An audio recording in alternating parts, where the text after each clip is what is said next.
The Liceu is one of the most prestigious and well-known houses in the world, and I was very honored to be asked to conduct here. And this is my very first opera at the Liceu, and well, I'm very excited because it's as I said, it's a really wonderful theater. So far, I love the atmosphere during the rehearsal.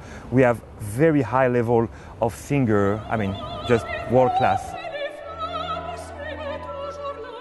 What is Ariane et Barbe-bleue? This is the one and only opera by Paul Dukas, and I would say it's a sumptuous piece, very rich, very colorful.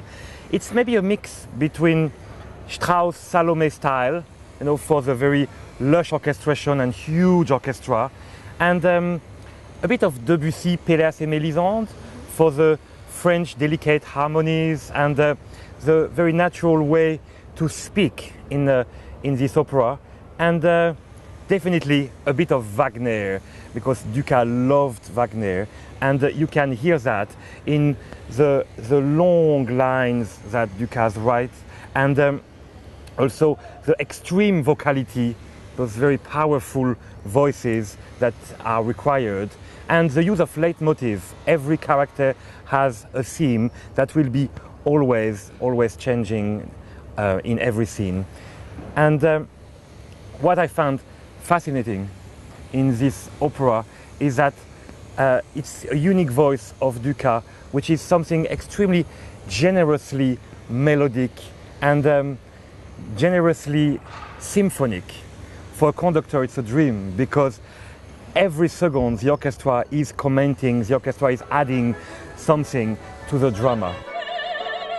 What is the style of Paul Dukas? It's very special because Dukas was a huge fan of Wagner. He loved Wagner, and definitely you can hear in this piece something from Wagner in the just a huge way to use the orchestra and the amazing long melodies and the leitmotiv. Every character has actually its own melody, but I would say Dukas was very influenced by Debussy, by Péléas et Mélisande, another opera that was based on a Maeterlinck libretto, and I would say it's for me a very interesting mix of the two styles, because he indeed used this kind of new way to sing in French in a kind of very realistic way for the rhythm, for the prosody.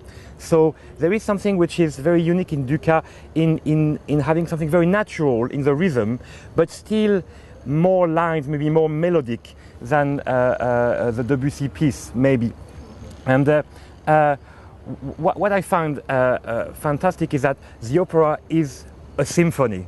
Basically, all the time, the orchestra says something. The orchestra has a very interesting and colorful texture, and I find incredible that also the opera is really based like a huge symphony with almost uninterrupted movements, with different character and different tempos. Why Ariane is unknown or not often played, I think, is because mainly of the difficulty of the main role, Ariane. Because it's very hard to find an Ariane. It's certainly one of the most demanding roles in the whole repertoire. I mean, Ariane is a big dramatic soprano with a lot of low notes, which almost makes her a mezzo-soprano at some point, so you need a lot of power in the low register. But Dukas wrote so many high notes which are very heroic and brilliant, so you need somebody that can go very high. And the orchestra is huge. It's really a big orchestra, very loud sometimes. So you need a voice which has a big format. And that's certainly why this opera is not so often done. It's mainly, I think, because of the role of Ariane, which is so difficult. Very simple. I mean, the story is just the sixth wife of Bluebeard arriving, Ariane, there to get married, and actually discovering, opening all the doors, and the seventh door, which is a forbidden one, leading her to discover the 5 earlier wives of Bluebeard that are there, and she tries to free them, to rescue them.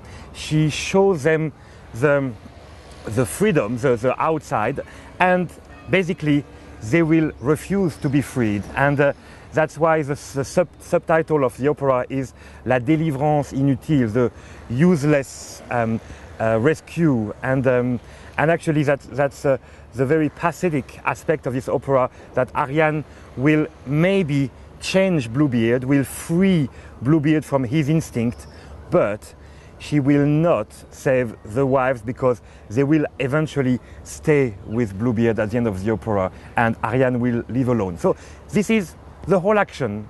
I think that this opera does carry indeed a very interesting reflection about freedom, which is universal and always actual, because I think what you speak about is about what do you do with freedom, and do people want freedom? Do people want to elevate themselves?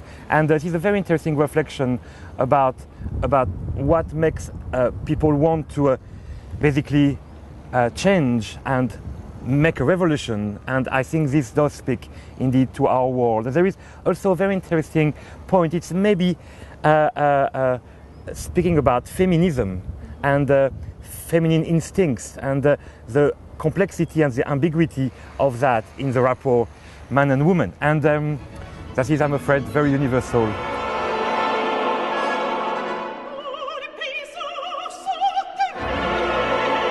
For me, the more sumptuous moment in this music is when Ariane opens all the doors, and behind each door there is a different type of jewel: amethyst, sapphires, emeralds, and then diamond.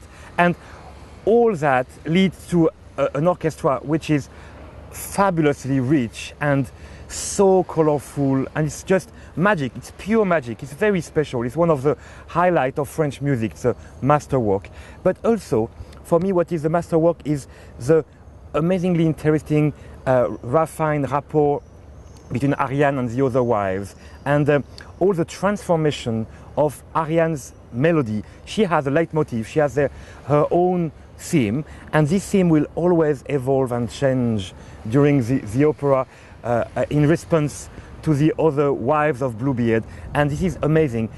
A fabulous moment, another fabulous moment in this piece is at the end of the first act, when suddenly she discovers, Ariane discovers the wives, and you hear first from very far a little song, just very, very tiny, and the song will grow to be just amazingly loud. And this is really, really something which Dukas does so progressively, so well. I am totally in love with this opera. I do believe, like Szymanowski, like many people, like Fauré, that this opera is an incredible masterwork and is indeed a very unique piece that carry one of the most sophisticated singing in French and sophisticated orchestration. And I think it's a fabulous piece. It's really, really wonderful.